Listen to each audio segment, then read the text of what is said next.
Captain Sam Kantai yatongoririe njamba cia timu ya mũbira wa magũrũ ya Cook Boys kwandĩkithia ũhotani wa bata mathako-inĩ marĩa maharĩrĩirio na muoroto wa kũherania andũ ethĩ na mĩtugo ya ũhũthĩri wa ndawa cia kũrebia hamwe na mĩtugo ĩngĩ ĩtarĩ mĩtĩkĩrĩku.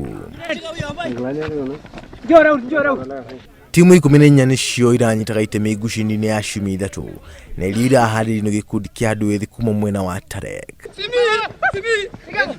Training to train na tukiingia uwanja kila mtu anaonyesha skills zake za game, ndio maana tuliepuka ushindi na ndio maana tuliepuka ushindi tukachukua hii. Kama leo timu yangu hatakuwa na players wengine, we had some other players who have been with injury over the other tournament, so we lost because of the injuries. And njamba cia Cook Boys ikihotana kiumia gĩũkĩte Nyarari ikaingĩra kĩharo kũmatha ũhotani ngucanio-inĩ ya airĩtu.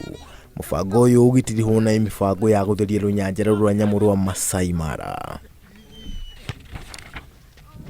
Famĩlĩ nyingĩ iria cikaraga hakuhĩ na rũnyanjara rwa Mara ciehokaga thũgũrĩ na thabarĩ cia ũgendi, na rĩrĩa mũrimũ wa COVID-19 wahungurire na namba ya agendi ĩgĩcoka thĩ, mĩtũrĩre ya aingĩ nĩ yahutirio na njĩra nene. Cook Boys magĩkũngũĩra ũhotani na airĩtu marenũra gwacemania kĩharo-inĩ gĩa Talek kũmbũra mbere. Ngĩribotera Inooro TV njĩtagwo John Carter Wanjohi.